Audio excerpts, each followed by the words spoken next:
A new report is downplaying Iran's missile program, casting doubt on just how dangerous it is. But is that a fair and accurate depiction? This comes as Ukraine's allies allege that Iran is set to deliver ballistic missiles to Russia imminently, and Tehran continues to vow to strike Israel. How does this all relate to Iran's nuclear program? We'll be speaking with security and defense analyst Farzin Nadimi and investigative reporter Jay Solomon to dig deep and get answers. I'm Negar Moshahedi, and this is Eye for Iran. Farzin Nadimi is with the Washington Institute, specializing in defense and security. Jay Solomon is an investigative reporter with the Free Press, previously Semaphore, and the Wall Street Journal. Thank you both for being here. Thank you. Thank you for having me. It's a pleasure.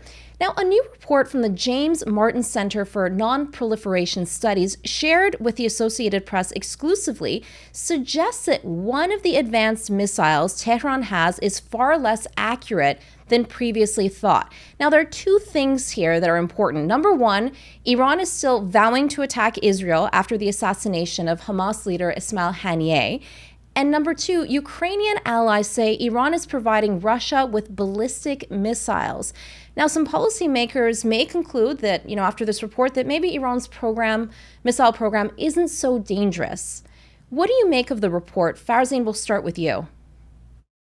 Well, I appreciate the amount of detail that apparently has been given to this investigation and the report, which I have not seen in complete form yet.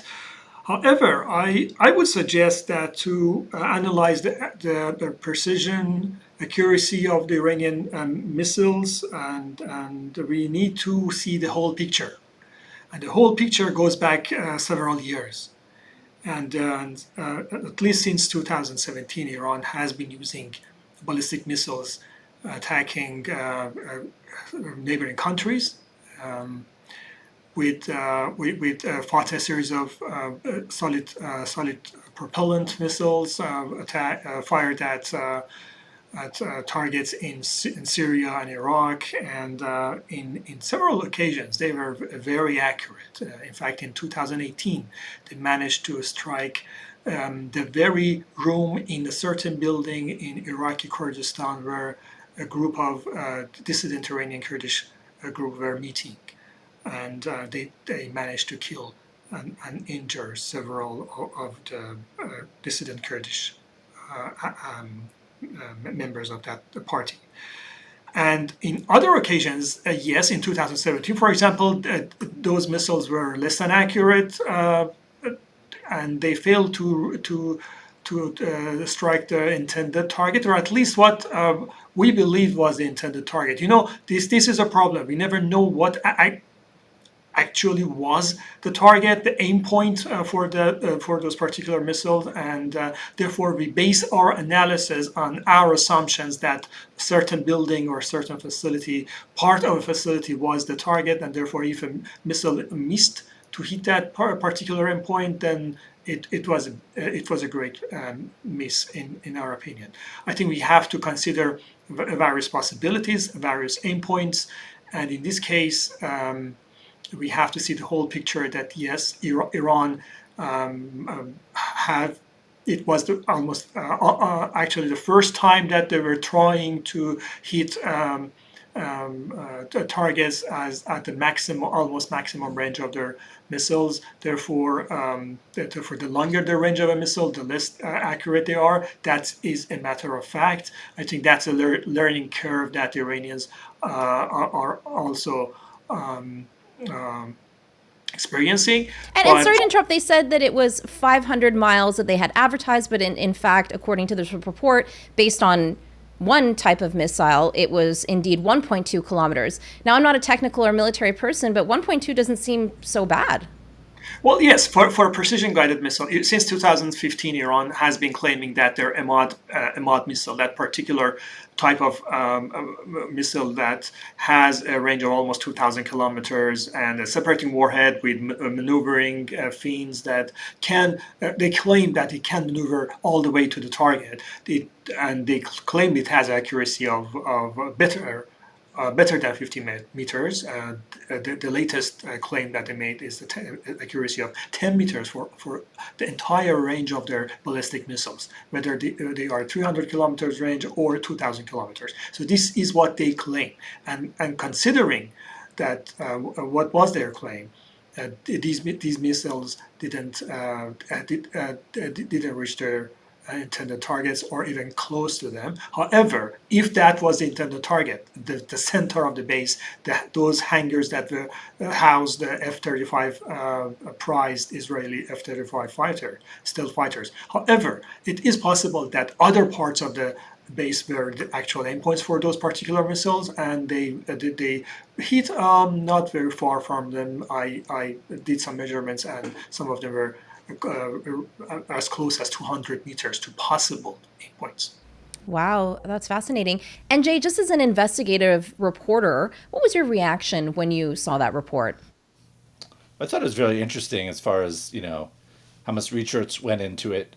I guess one thing I'm still wondering is, as Farzin was talking about, the Iranians are, this isn't a static situation. The Iranians are watching and learning. And I think the concern is part of this attack. They've never attacked Israel before. So by launching, such a integrated attack, they're seeing how the Israeli air defenses work. And they're learning from that.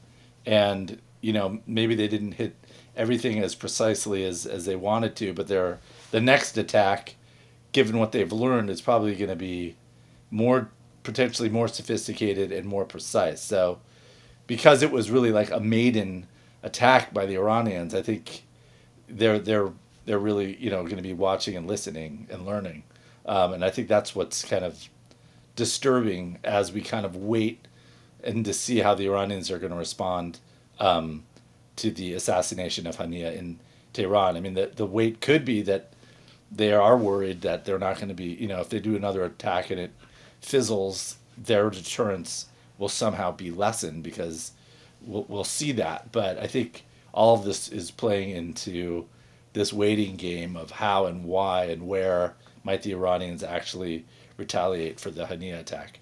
So you thought April 13th, then when Iran launched its first direct attack on Israel, was a dress rehearsal? Well, I mean, it certainly was a dress rehearsal. I think, U.S. officials do think they were trying to cause damage, lots of it. There have been other assessments that the Iranians, they just wanted to show that they did something, and they didn't really, they didn't want to have mass casualties because they didn't want a major escalation. That's not how the U.S. officials I've talked to see it, but I do think this was, as you said, this was a maiden effort, and they're going to learn from it. And Jay, let me ask you, given the exclusive reporting that came out with you through the Free Press, and if you could tell us a little bit about that, how is this Iran's missile program related to the nuclear bomb? Well, every nuclear program, military one, has three prongs, right? It's got the fissile material, which Iran has essentially mastered. They could start producing weapons-grade uranium in a few weeks, according to U.S. intelligence assessments. There's the actual building of the triggering devices. In this case, would be an implosion device that's the actual bomb with the fissile material inside of it, and then the delivery system is the third prong, which is the missile. So all three are being very closely watched, and the Iranians seem to be sequencing as they develop these various capabilities. The story we broke earlier this week focuses on an office inside the Ministry of Defense, which, for years was either kept secret or the Iranians refused to talk about it. It goes by its Persian language acronym, the SPND. And for those who have followed Iran's nuclear program for years, Israelis have really targeted that office. The head of it was an IRGC official named Mohsen Fakhrizadeh, who was assassinated in 2020 outside of Tehran. If you followed I think it was from 2005 forward, there were 5 assassinations of Iranian scientists, also believed to be Israeli. All of these scientists were working either for SPND or some of its precursor offices that were either disbanded or hidden.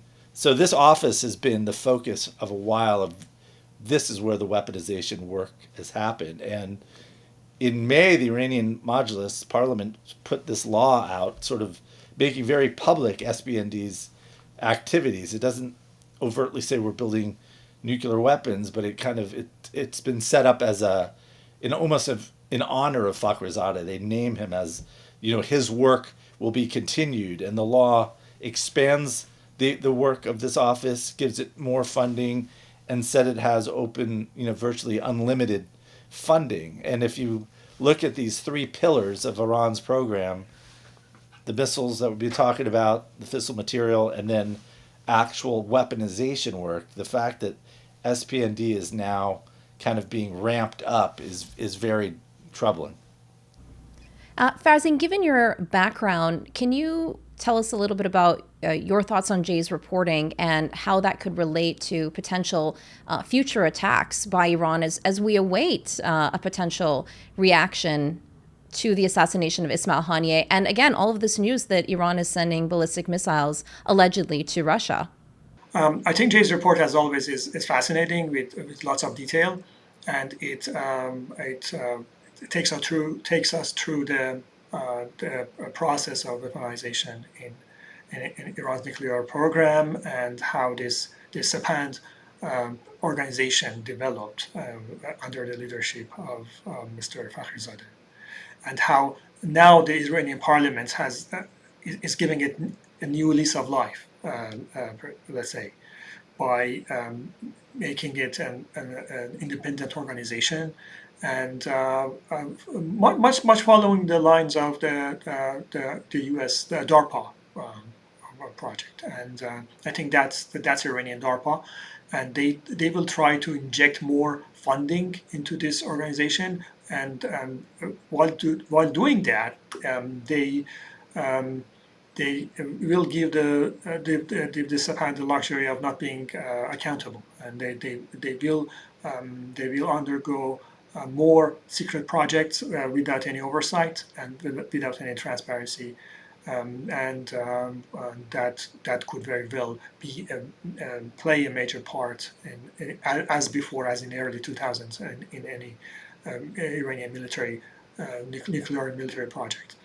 I think I am one of those people who believe that Iran never gave up its military nuclear project, and when they did this Ahmad project and the Al Qadir project, which was the weaponization part, the non-fissile part under Project Ahmad, they might have paused it for some time and moved the fissile part to the civilian project, so they can continue enrichment and accumulating experience and technologies, develop technologies under ostensibly civilian project. But the non-fissile part has been going on under various umbrellas and under various organizations and supervisions. And whenever they choose to assemble the final warhead, they will need a very short period of time to do that, because hardware-wise, almost everything is ready. They have done all the research, and all the tools and infrastructure is ready, so they can go about it very quickly. With regard to the response to Ismail Haniyeh's death. Well, the Iranians have always, since the killing of Haniyeh, they have tried to make it clear that they are going to respond, and that response will be forceful. However, the time and method of their choosing will be a surprise for the Israelis. And the latest comments, according to the latest comments, it is going to be a real surprise for Israelis and their supporters. Do you buy it? Do you guys buy it? Well, part of that could be propaganda, obviously, but part of that could be real. If Iran actually restarts or accelerate its nuclear military project, that could be the ultimate surprise for the Israelis and Americans, considering the fact that the very Al Qadir project, which was a very important part of Ahmad plan, was unknown to the Israeli and U.S. intelligence agencies for years. The Fordo site, the under 80 meters underground, a very secure site that was designed to be part of the military project to enrich uranium for Iran's bomb, was unknown to the Western intelligence agencies for quite some time. So it shouldn't be a surprise for us as outside observers to learn later that intelligence agencies did not have the full pictures of Iran's nuclear military project. I also think there's psychological and economic elements in this warfare because the Iranians have not responded, but at the same time, in Israel, they're still kind of waking up every day wondering if this is the day, and there's a real economic cost. Almost no airlines are flying to Tel Aviv, and that's a huge cost to the Israeli economy. And I don't think most of these airlines saying they're not flying through the end of the year, and a big reason is because they're waiting for this attack. So this type of conflict has many different levels: military, psychological, economic, and others. So I think that's part of it as well. That's a really good point, Jay. And do you think that, like Farzin was saying, that the unveiling of potentially a nuclear bomb would be part of that surprise, part of the response? What does your reporting find in that? I mean, anything's possible. You just, different countries have, Israel has nuclear weapons. They never demonstrated it as far as we know. It's like a latent threat. But then you can think of countries, I think of India and Pakistan. Pakistan tested a nuclear bomb in 1998 and then immediately invaded Kashmir.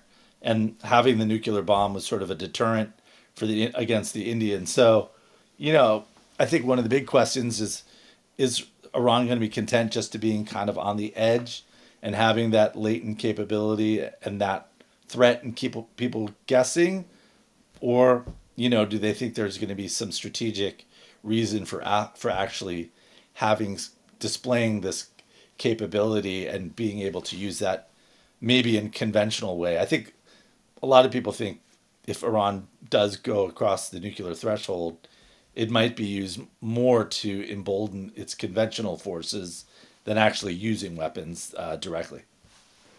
I also agree that Iran is not necessarily going to use those nuclear weapons. There have also been talks for years of an Iranian ICBM, and if that poses a threat against the United States mainland. Well, I have also speculated on that. I have published articles about possible Iranian ICBM and possible links between Iran's space project, the space launch project, and its possible ICBM. Can you talk a little bit about what an ICBM is for the audience who might not know it? Well, ICBM is intercontinental ballistic missiles. Any kind of ballistic missiles with a range exceeding 5,000 kilometers up to a range of 10,000 kilometers is called an ICBM. And those are very complex, sophisticated, big, heavy chunk of hardware that are very difficult to develop. But some countries, even countries like North Korea, have demonstrated the ability to do that. So it is not beyond the ability of Iran to develop an ICBM. And given the recent advances by the IRGC, Iran Space Forces, with regard to solid propellant and large solid propellant rockets. But I would argue that Iran doesn't need an ICBM with a nuclear warhead like in North Korea. As Jay mentioned, I think what Iran is actually going to create is a deterrent, a nuclear capability, a tactical deterrent nuclear capabilities with missiles that can reach as far away as Diego Garcia, so 4,000 kilometers, an IRBM range, which is between 1,000 and 1,000 kilometers would be enough for Iran, and with having a nuclear deterrent will deter countries like Israel from using their nuclear options against Iran, and that will be a equal ground for Iran and Israel to go into a conventional war without being worried about an Israeli nuclear reaction. I think one of the reasons that Iran have been cautious in responding to the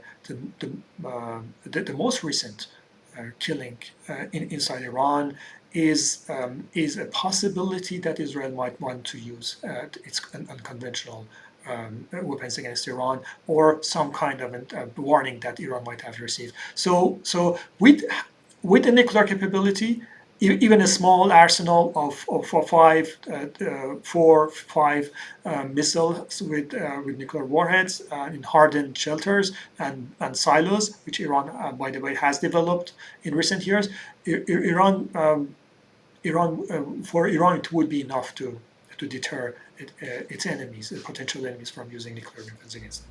And potentially change the balance of power in the region, no?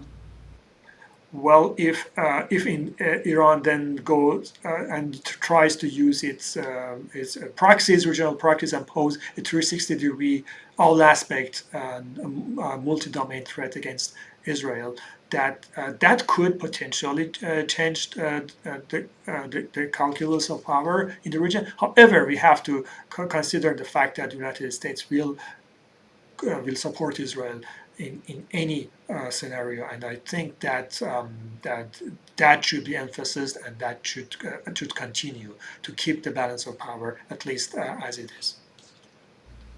And when it comes to the going back to the Associated Press exclusive reporting, how do you think Israel would react to that report? Because they did use Israel as a case study. We'll start with you, Jay. What do you think? Does it make it seem like the threat of Iran is not as big as it is? Does that serve Israel in any way, or does it not benefit them? Because then it may potentially give the impression that, oh, well, you're not really under threat then.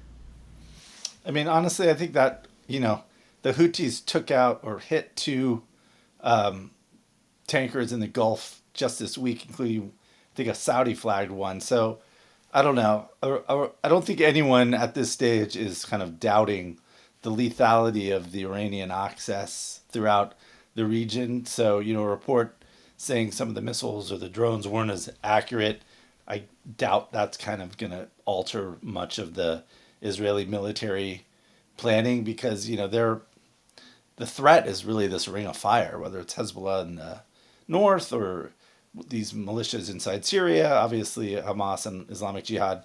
The missile threat is very close to home. The Iranian, the further away threat is obviously real as well.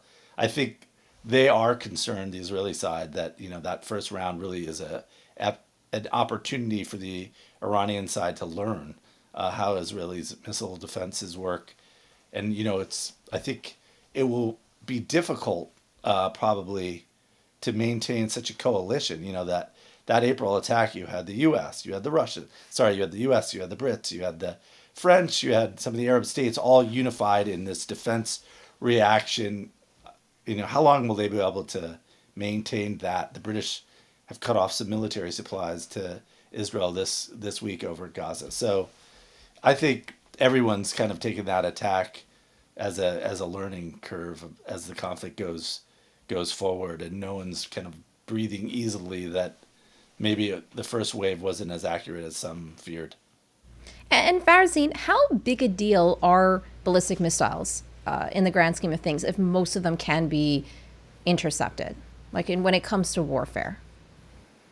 Well, ballistic missiles are a big deal because they are fast and they can reach their target, especially in the Middle East ranges, quite quickly within minutes, and they can carry large warheads.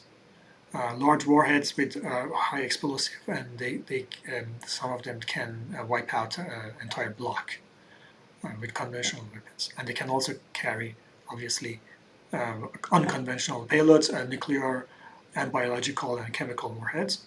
And so they are a big deal, even in this new era of drones and cruise missiles. Yes, the drones and cruise missiles have some advantages, but compared to the speed and payload to weight ratio of ballistic missiles, they are not comparable. And Iran has been developing both liquid fuel and solid propellant ballistic missiles for years, and they have achieved some good measures of payload to weight ratio and accuracy.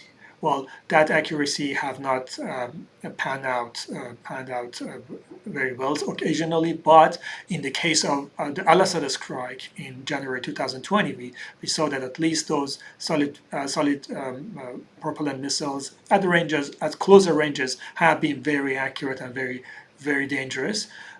Probably they will have some work to do with regard to their longer range missiles, and we have to also consider the fact that they did not use their most advanced missiles in the April 13th strike, like Khorram Shah and the new Fatah hypersonic missiles.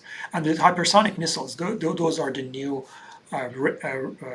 generation of Iranian ballistic missiles, which, well, almost all ballistic missiles have hypersonic qualities at some stages, some stage of their flight trajectory. However, in modern military terminology, a hypersonic missile is a missile that can sustain hypersonic speeds of Mach 2 or 5 times the speed of sound and more for a sustained period of time, and during that conduct some sustained maneuvering within the atmosphere. These are hypersonic missiles, and Iran claims that its Fatah 1 and Fatah 2 missiles have the ability to maneuver all the way to their targets and maintain hypersonic speeds. In that case, they will be very difficult to intercept, to detect, track, and intercept. However, the United States military has been investing a lot and urgently on technologies that can detect, track using a cluster of low Earth orbit satellites to track hypersonic targets, and they are developing interceptors that can intercept hypersonic missiles. However, Iran thinks that they have a time window of around 10 years, 5 to 10 years, that they can achieve some level of superiority with their hypersonic missiles before defensive systems come online. And that's why there are so much funding and urgency given to hypersonic defense capabilities, both in Israel and in the United States, because this is a threat that has already been fielded by countries like Iran and China and Russia, and they have to tackle that sooner rather than later. Wow, it seems like it's a race. Yes, it is. And I wanted to ask you both your thoughts on the timing of the report. I mean, this came out pretty close to the Bloomberg exclusive about the imminent transfer of ballistic missiles to Russia. Jay, I'll start with you. What did you make of the timing of the report? I mean, I'm not conspiratorial. I think, this is such a big issue that it's not surprising that, think tanks are interested, particularly ones in the security realm, are interested in seeing, what's going on with the Iranians, particularly as everyone awaits potentially another attack. So, yeah, I wouldn't read too much into the timing of it, but, there has been, particularly on the Russian side, months and months of the Russians said they're going to transfer Sukhoi attack fighters to the Iranians. I don't think that's happened yet. They still haven't transferred some of the air defense systems that they said they were going to transfer. So it's kind of it's a long waiting game. I think the Russians said more than a decade ago they were going to send the S-400 system to Iran, and it still really hasn't happened. So I tend to see it when I believe it. Would you agree with that assessment, Farzin, or do you have different thoughts on that? Well, it is a time that many think tanks, as I said, are interested in informing the policymakers about potential threats of or lack of the threat from Iranian weapon systems and potential Iranian drive toward a military nuclear project. And I think one of the conclusions of this report is that if Iranian missiles are not that accurate that people tend to think, then the Iranians might think more about weaponization, nuclear weaponization. And some comments by the Iranian supreme leader recently pointed to some degree of uncertainty about the capabilities of the Iranian missiles and reliability. We should not forget that, according to US intelligence sources, at least 50% of the Iranian ballistic missiles never left their launch pads or crashed before reaching Israel. So they have serious reliability issues, even more than the accuracy of their missiles. Therefore, the Iranians think that they need to do a lot more with regard to building a more reliable military industrial infrastructure. So they invest more in their military industries, probably at the expense of their regional proxies, and therefore we will see more investment in Iranian weapons to the detriment of also Iranian people, and but with regard to Iranian working with Russians, I think Iran made the calculations years ago that they want to stand with Russia against what they call the NATO threat against the eastern countries and expansion of NATO to the east. And they thought that Russia would be a strategic partner for Iran, and Iran thought that Russia would also, if Iran sells Russia those drones and potentially ballistic missiles, then Russia would be more forthcoming with regard to delivery of Su-35s and S-400 air defense systems to Iran. But as Jay said, they have not reached Iran yet, and I think that's understandable given the fact that Russia is involved in a high-intensity war with Ukraine. They need any air defense systems that they might have, and there is a lot of money exchanging between the two countries with regard to that drone projects. I was just engaged in a debate with some Iranian friends about how much actually Russia has been paying Iran for those 6,000 drones that were planned to be produced in Russia, and that was a lot of money, almost $2 billion. And I think a lot of people made a lot of money. I think money is the main driving force for this relationship between Iran and Russia, and more than anything else, more than any geopolitical or ideological or any reason. And I think that will continue, especially if Iran eventually agrees to sell Russia ballistic missiles. I think that will be a real serious development, and European countries will put more pressure on Iran.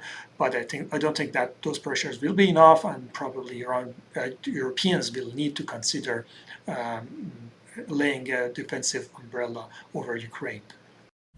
Wow, $2 billion. I just want to conclude with your exclusive reporting, Jay, that Iran is a lot closer to the nuclear bomb than we had previously thought. That leads me to what's next? I think, my read on it is you have a new Iranian leadership now in Tehran with Pezeshkian, who's already talking about renewed nuclear diplomacy. He's got his foreign minister, Aranchi, who was kind of the lead day-to-day negotiator on the JCPOA. Zarif is playing some advisory role. You can already see a situation where Iran's going to putting out kind of overtures, and the Europeans in particular will jump on it. And Pezeshkian will show up at the UN later this month and talk about diplomacy. So my sense is you've got all this tension in the Middle East. You've got a presidential election here, so it's a little uncertain. But I would be surprised if the diplomatic game doesn't kind of resurface with new Iranian leadership. And then the question again will be, is the diplomacy impactful, or is it more a cover to reduce tensions as Iran continues to develop its military capabilities? Because, even if the JCPOA had survived, a lot of those limitations would start to be declining right now. And I think we'd almost be back in the same situation, which is, would the West have really sort of stuck to the JCPOA if Iran was sort of legally allowed to have such an expansive program while it hadn't altered any of its regional policies? I think the bet of the JCPOA was better relations, and then we'll have some, detente where they'll relax their regional, ambitions, and there has been no sign of that. But for me, the next step is probably Pezeshkian coming to New York, offering, his hand in diplomacy, and I think the Europeans almost certainly will bite on it, and then we'll see what happens in November and who's in power in Washington. Yeah, that's going to have a huge impact, whether it's Trump or Harris. Do you have any final thoughts on that, Farzin? I think from a military standpoint, Iran will gain nothing by being a threshold state. They will need to get the real thing, and that will be the ultimate deterrent for Iran. Therefore, if they need more time, both politically and technically, to achieve that capability, I think that they will continue with negotiations to buy time, and therefore we will have some political overtures by the new Iranian government, especially Mr. Araghchi and Mr. Zarif. I think those are well placed by the supreme leader and Mr. Pezeshkian to start a new series of negotiations with the West, and again the JCPOA number 2, and but eventually the real things will not change. The intentions of the Iranian regime to eject the United States from the Middle East, to destroy the state of Israel, are not changeable. They are not going to change those things. And to do that, yes, they prefer to do that without a direct confrontation with Israel or with the United States, but they will need the deterrent, the ultimate deterrent to achieve those objectives. And I think everything will focus around that eventuality, and any negotiations will be just to buy more time. Well, thank you to you both, Farzin and Jay, for that insightful conversation and for all the important work that you both do. I really appreciate your time. Thank you. Great to see you. Thank you. Good to see you. Okay, bye. You can always comment below. We'd really like to know what you think, and hit the like button. The Eye for Iran podcast series is created by Iran International, the go-to destination for expert Iranian news in both Farsi and English. For more, head to our dedicated English website, iranintl.com/en.